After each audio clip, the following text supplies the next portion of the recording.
Hello gamers of the Game Pro, welcome to a new series on the channel that I've done a few videos for. This is a mod spotlight, but this time it's going to be Tinker's Construct. So I'm going to be going through every single component that I think is relevant in Tinker's Construct. So we'll start off with the Smeltery. Everyone may know about the Smeltery, but if you don't, then this can be useful for you.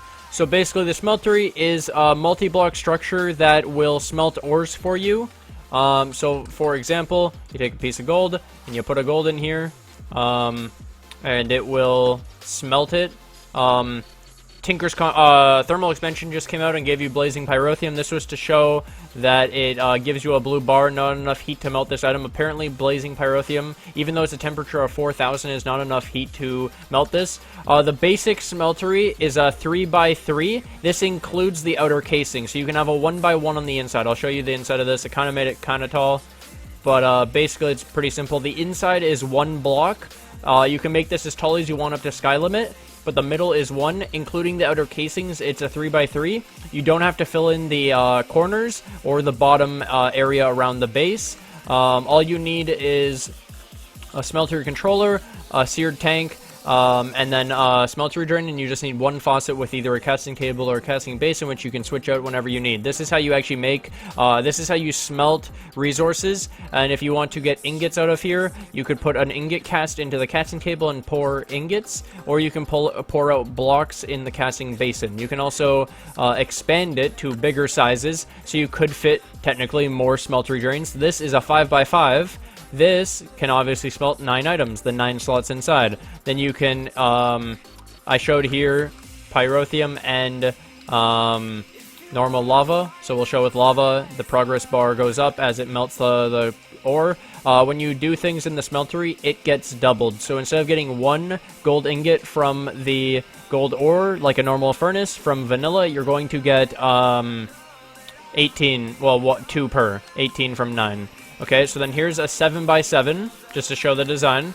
9x9, again, don't need corners or the bottom area or a roof on this thing.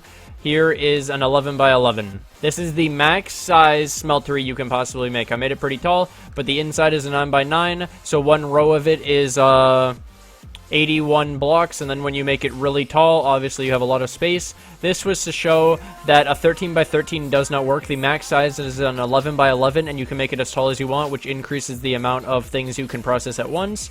This is a 13x13 to show off how it doesn't work. I tried with multiple tanks, etc. It doesn't work.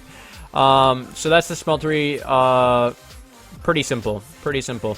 It's all you need is seared bricks, Smeltery drain, Smeltery controller, and a seared tank. Pretty simple. Make it any size from 3x3 to 11x11. This is a seared furnace. This is sort of new. So a seared furnace is similar to the Smeltery. You can smelt ores, for example, in here. You have quite a lot of slots. This is the 1x1. It needs a roof on it. You can save blocks by using a seared brick slab.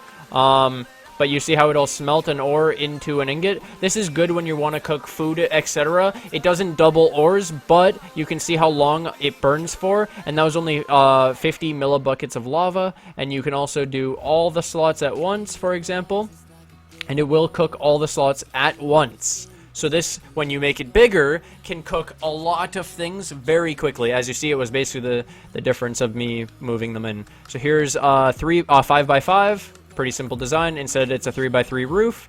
Then I just decided to skip right to the biggest one. So this is an 11x11, and let's try Pyrotheum.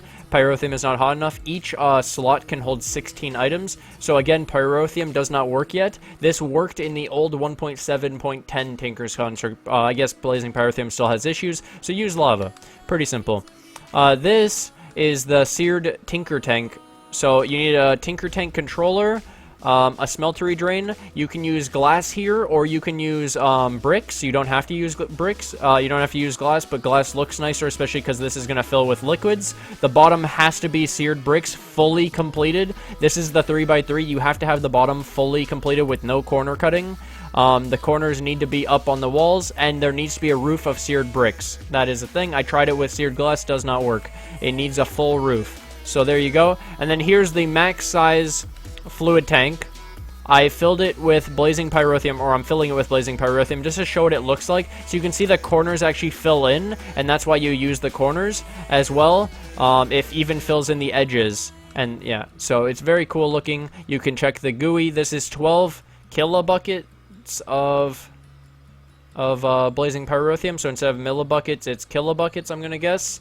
And you can see it's filling up, and then the leftover space is 13,000 ingots. Each ingot is 144 millibuckets, and we've used 84,000. So the full size is very big, and it looks very cool when you filled it with a liquid. So now we get into some of the interesting things. So over here I have some stuff set up. The way you get into the tools is using smelteries usually in most cases. The other things are useful for multi-block structures. Everything starts with a stencil table for the parts, for the tools. So, for example, this is the stencil table. What you would do is you get blank patterns, which is simple recipes, depending on what you're doing. You would select the stencil you need. There's a bunch here. And then when you select one, it puts it in the output. Very simple.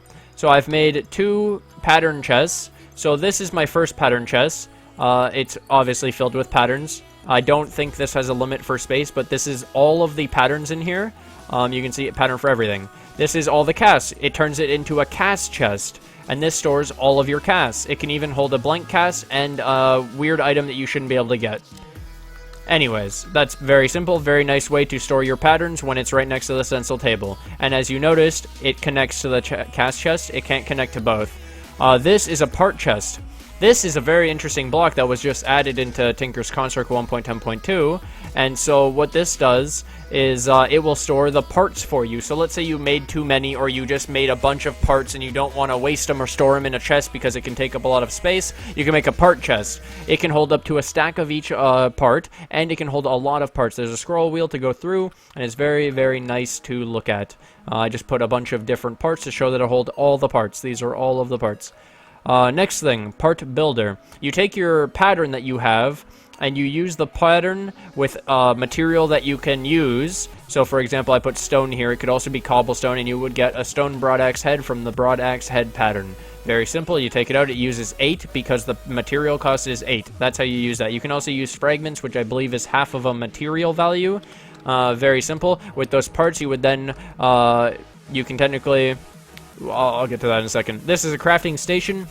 So instead of a normal crafting table that drops the inventory of what you were crafting on the floor when you exit out, here it holds the inventory. It holds the crafting thing. So while you're crafting something, you can actually put the components of your crafting recipe in here and leave them and come back after and complete the recipe. So as you complete a recipe, you can put the items in here and it'll store it. And then obviously Tinker's 1.10 added this nice little thing where it shows the items inside it in each grid.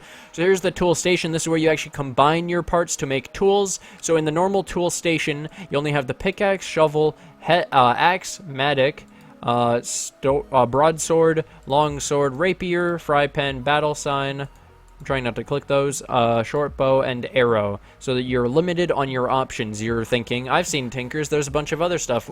Well, we know about the tool forge, so when you upgrade it to a tool forge, you get the rest of the things that you were missing. I'll get into these in a second of what each of them are, but basically their components are as seen here. Obviously, when you make these, you'll be able to go through all of the things required. It even lists the components on the side. Very simple. So now we'll get into the cool part. These are all the different materials available right now in FTB Beyond, for example. I'll go through every single material in order that it is here and explain what each of them does. So this, because it's a cleaver, has beheading 2, okay? And it has living. So what living does is it heals... It heals itself via the user's blood network. So if you have blood magic in the pack and you have blood LP in your blood network, it will regenerate this tool. Same with the blood infused iron cleaver. Very simple, but it's twice as fast, twice as good. So you see how it has living too. This has ecological. Ecological is that it regenerates itself on its own, automatically, over time. Kind of like when in old 1.7 you used to be able to use a ball of moss to auto-repair tools. Wood parts does that. It's called ecological. You have cheap and cheapskate. So we'll get into the first one. The head has cheapskate Because you used stone as the head, it has less durability, but when you use it as the body, it has the effect cheap. And what cheap does is it increases durability when repaired. So every time you repair this stone cleaver, for example, it's going to increase the base durability. Durability is 32, it'll go up. Flint, very simple tool as well. It has bonus damage against unarmored targets. This has a scale up to, obviously, crude 3, and it will increase the amount of damage to unarmored targets. Very simple, you can use it as the head or the parts, or the body. Cactus Cleaver. So the Cactus Cleaver has thorns. When you hit something, you deal damage, extra damage because of the thorns. Then, if you block with the tool, with the weapon, you also have thorns like how it works for armor, the enchantment. They will take damage for hitting you. Bone is a very interesting one. So it has splintering. The head deals more damage the more you attack because it starts to splinter, and the splinters will deal more damage, so it'll hit harder the more you're hitting. The second thing is the body. The bone body just increases base damage of the tool. Very simple, fractured, it's amazing. So you can use bone parts as the body for your tool, for your weapons to increase damage. Obsidian has Durati. Durati is a great effect that it acts like unbreaking, basically. It makes it so there's a chance that your tool doesn't lose durability. Prismarine's a very interesting one, which I'll explain with the pickaxe in my inventory. So it has Jagged and Aqua Dynamic. So Jagged is the head effect, and it basically means that for every durability point lost, it gains more damage. I'll go show you that right now, and then I'll come back to this. So basically over here, I lost 1 durability on my Prismarine pickaxe. You can see I'm at 167 out of 168. In here, it has Jagged Damage. So the Jagged Damage is plus 0.03 for losing 1 durability. Very simple. And here's the base damage 7. So you get an extra 0.03 damage just for having it lose durability. Aqua Dynamic means it's unaffected by water. The weapon will be unaffected by water, which I don't know what the hell that means, because I guess it's only if you're swimming and this was a pick. You could put on a pick so that you have kind of aqua affinity, I guess, that enchant. Okay, so then we go to Endstone. This one gains Alien and Interference. Alien means that the stats randomly change. Not sure how good that can be or how bad. It's probably bad because random stats are worse than the ones you pick out specifically. And then the body prevents Enderman from teleporting for a short time. That's interference, get it? Because you interfere with the Enderman teleporting. This one has writable. Paper gives you writable. That increases modifiers. No matter how many paper parts you use, the max is writable 2. So keep that in mind when you're making parts or tools. This is only for those parts or the tools that use 4 parts to build. On the ones that only use 3, you can only get writable 1, I'm pretty sure. Sponge gets Squeaky, which is a very interesting effect. You can see that it has Silk Touch on the bottom right underneath the attack damage. Sponge gives Silk Touch. Pretty cool if you want Silk Touch and don't want to add a modifier. Can be useful. Then we have Firewood. Firewood's an interesting one. It auto-smelts. You can see how it has the enchant auto-smelt. So this will auto-smelt ores for you, or stone, cobblestone into stone, etc. Iron Cleaver. This one is magnetic. It even has magnetic 3, as you see. So magnetic means when you're hitting things, you basically have a magnet. Items will be pulled towards you. Very interesting. Pig Iron. It has the effect of tasty and baconlicious.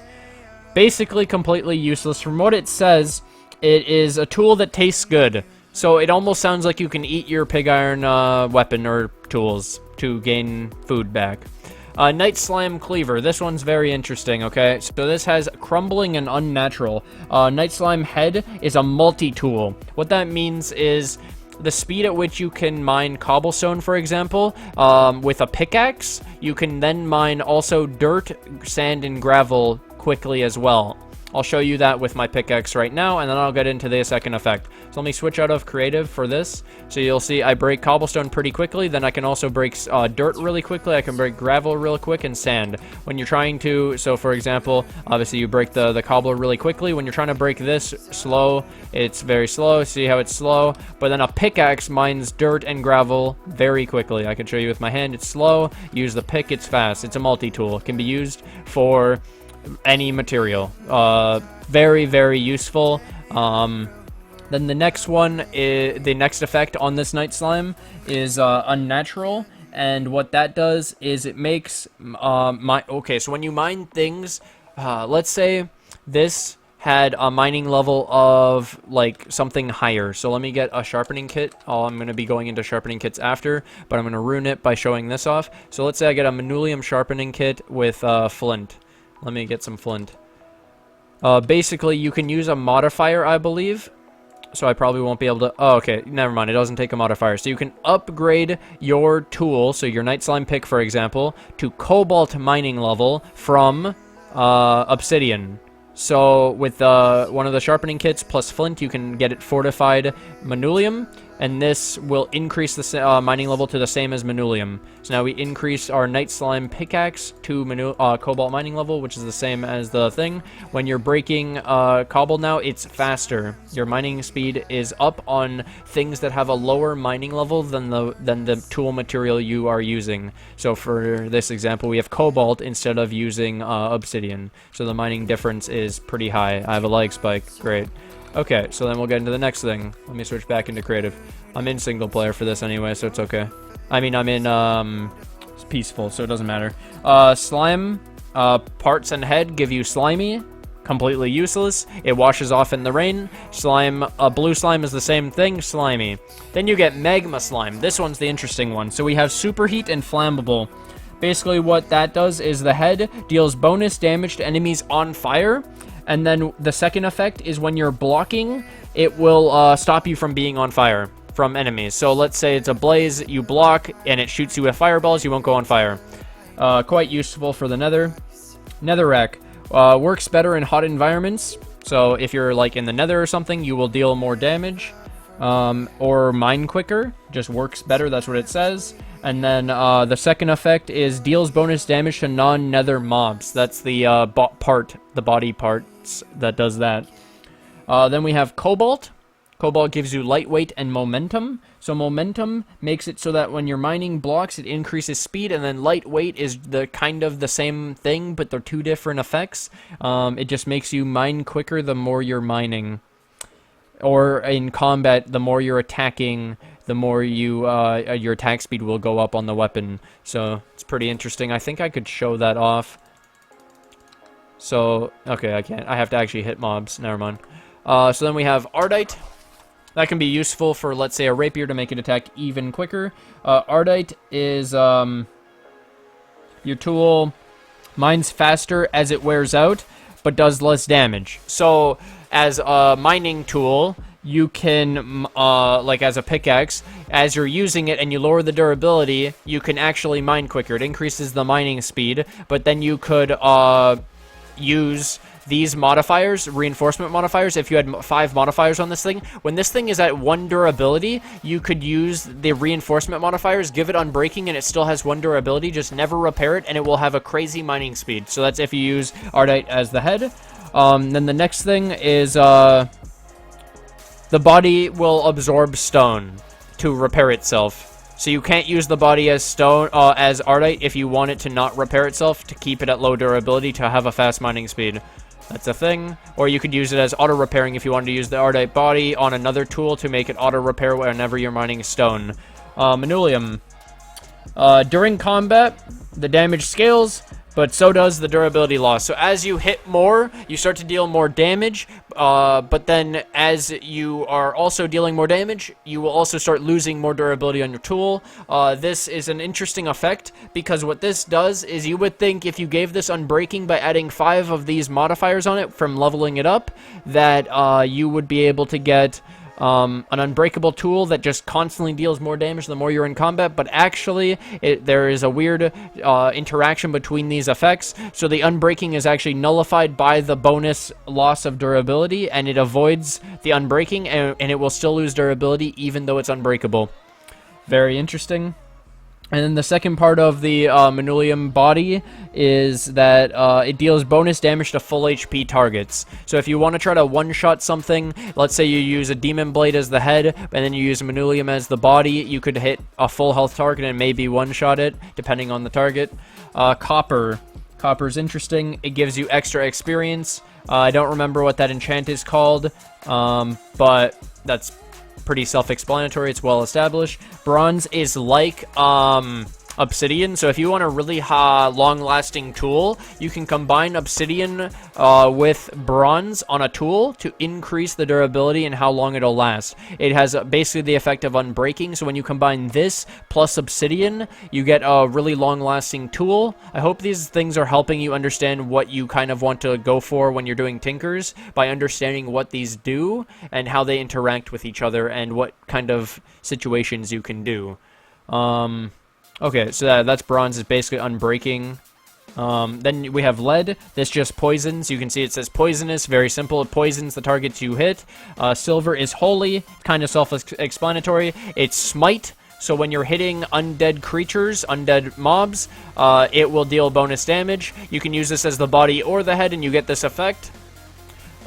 Steel is stiff and sharp. So sharp means that you will make your targets bleed basically over a set amount of time after you hit them. There's a chance to make them bleed, and then they bleed over that amount of time for an okay amount of damage. It's not enough to make it really broken, but it's fine. And then stiff is the blocking reduces damage by more. Blocking doesn't fully reduce damage when you block with a weapon, but when you have stiff, it will make it block and block more damage.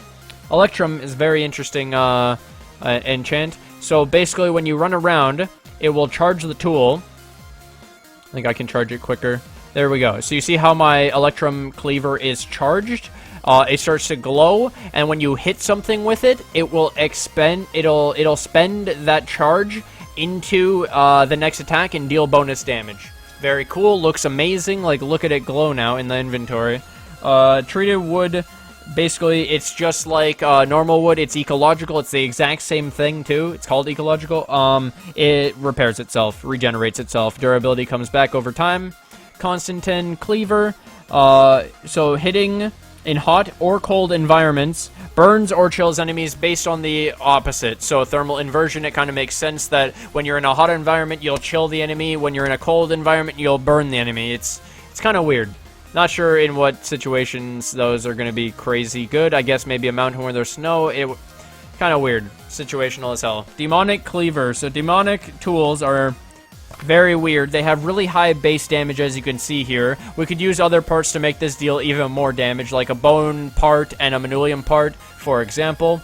But either way, the demon thing is called Whispering, and it literally will whisper to you. That's it.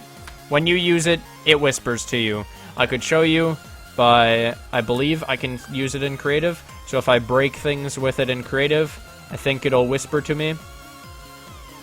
Give it a second here. It'll whisper to me in chat. It should, at least. It worked when I was breaking something else.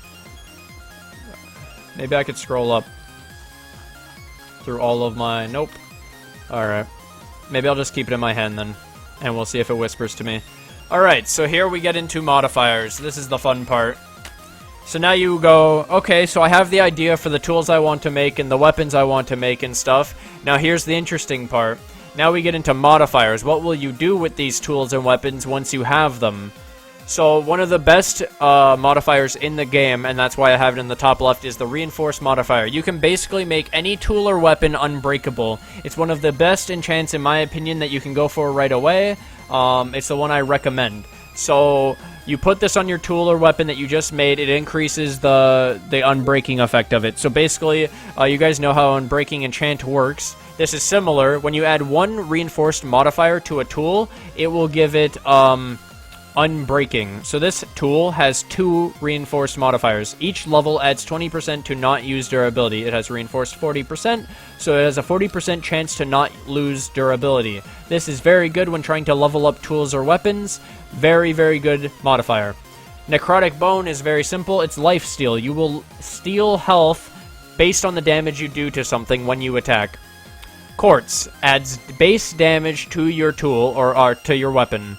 Diamond increases the amount of durability that you have in your tool or weapon by 500. Emerald will increase the durability of your tool by 50%. So if you are going to add an emerald, I recommend at least adding a diamond first. A diamond can also increase the mining level of a tool to obsidian mining level. So if you wanted to get a stone tool to mine obsidian and mine it really slow, you can add a diamond. It's not a good idea. Obsidian plus ender pearl is beheading. So you know how I said cleaver has beheading 2? You have a 20% chance to gain the head of a mob you're killing. With adding beheading, you will get an extra modifier of beheading. 10 is 100%, 5 is 50%, etc. Very simple. Lapis is fortune or looting. So when used in fortune, when you're mining an ore, you're going to get more, just like the regular fortune. Like lapis, coal, that stuff, you're going to get more when you mine an ore. Then when you use it on looting, when you kill mobs, you're going to get more drops from the mobs, have a higher chance of getting the rarer drops, etc. This can be useful. Obviously, in almost every situation, looting and fortune is amazing and broken. Redstone gives haste to your tool or weapon. So basically, for your tools, it will make them mine quicker. For your weapons, it'll make you attack quicker. This can be useful now that we're in 1.10 combat, 1.9 combat, 1.11 combat. They're all the same. Where you have the cooldown on your attack. You can see in the bottom right, there's a cooldown on my damage. For my next attack, rapiers have a really high attack speed. So let's say you give a lot of redstone to a rapier. Well, you can basically play like it's 1.7 PvP. Silky Jewel, pretty simple. Add Silk Touch. So if you didn't want to use a sponge part in one of your tools or weapons, in your tools, then you can use a Silky Jewel to add a Silk Touch modifier. And then you get that extra part that you can use for one of the nice materials that you can use. This is Consecrated Soil. It says it in its description. Hurts undead. It gives smite to your weapon. Very simple, as I explained in the other holy part. Fermented Spider Eye is pretty self-explanatory. It's going to give your weapon Bane of Arthropods, so increased damage to spiders. This is increased damage to undead, zombies, etc., pigmen. Blaze Powder gives you a fiery effect. You will burn the things you attack. Piston and Sticky Piston can give you knockback to knock back the things you hit farther, just like a normal knockback enchantment. Nether Star is Soulbound. So Soulbound is an interesting enchant that came out later, which is, I think, only in modded. Soulbound makes it so when you die with an item that has Soulbound in your inventory, you will actually spawn with that item in your inventory and it will not drop on death. So very useful for very important weapons and stuff, or tools. This can be obviously very useful for all your Tinker stuff so that you don't lose it when you die, so you can get back to your body or fight for your body with your weapon. Expander Horizontal and Expander Vertical.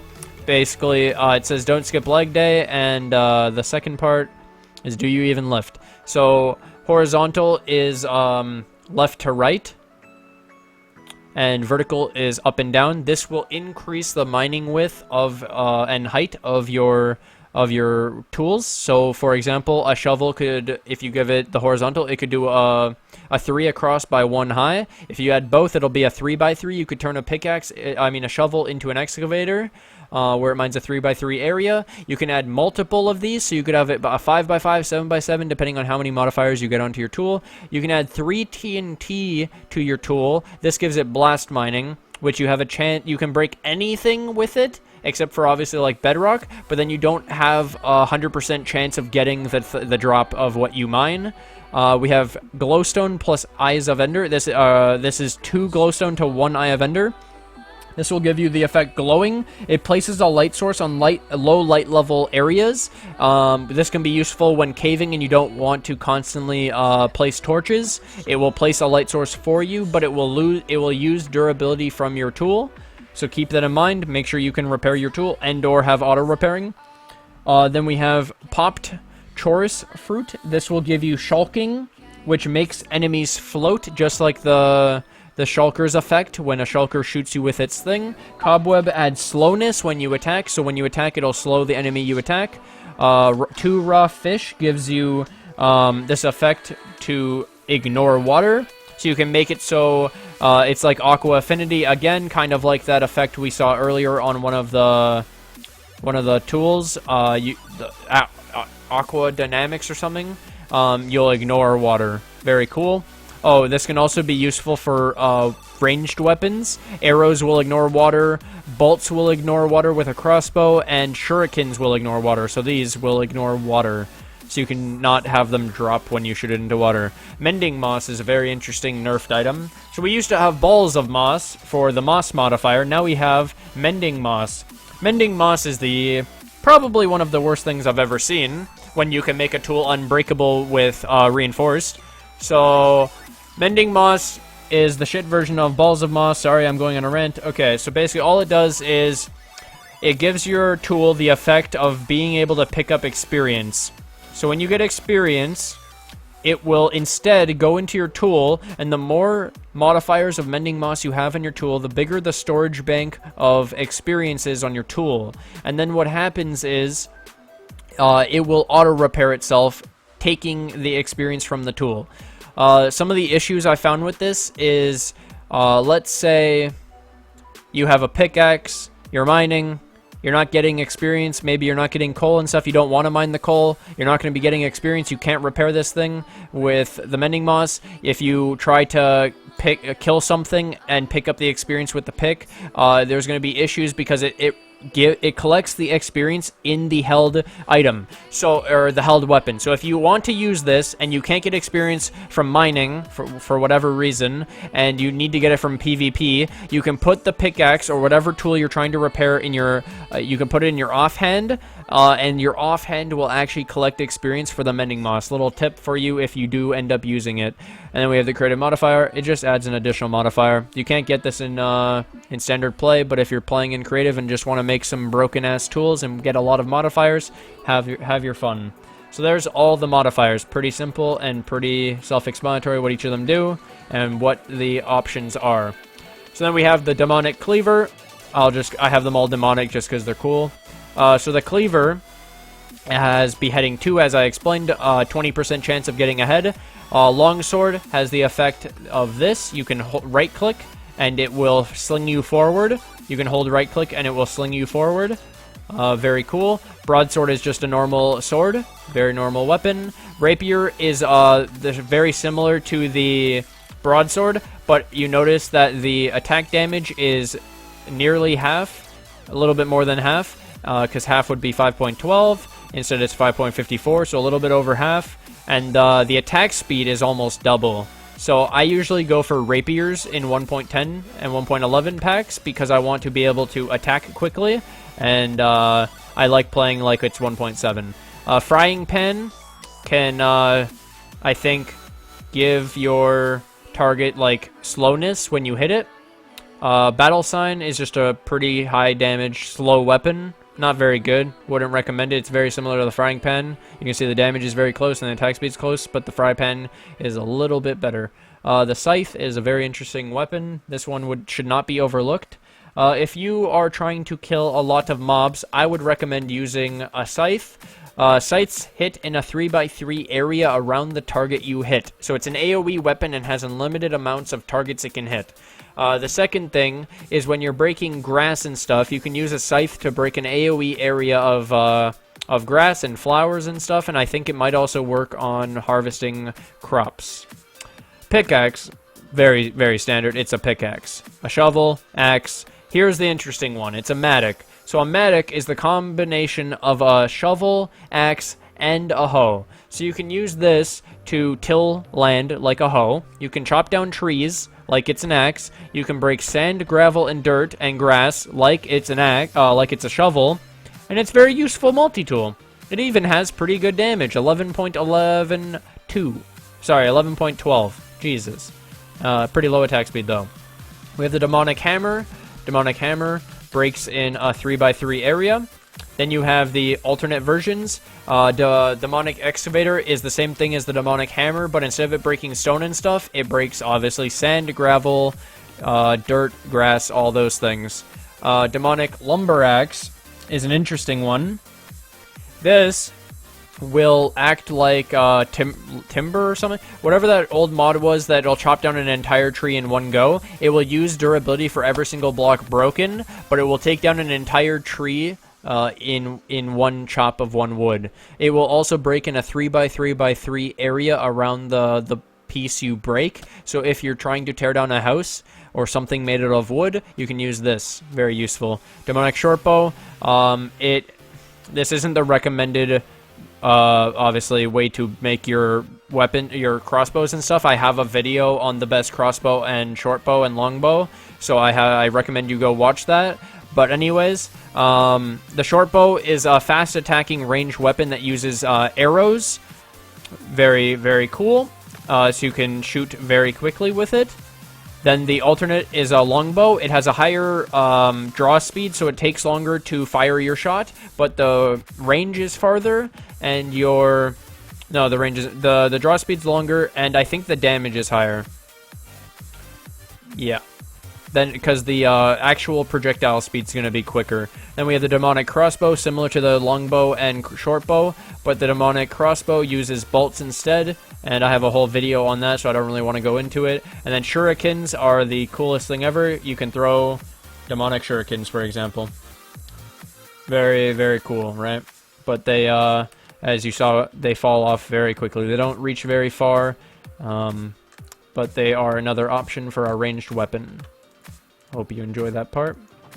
Okay, so then we have all the sharpening kits. I explained this earlier. You combine a sharpening kit with flint with your weapon, your tool, and it will increase the mining level. So we have all of them here: iron, iron, iron, diamond, stone, stone, stone, obsidian. So basically all of these, and the highest is cobalt in this pack, and it's pretty simple.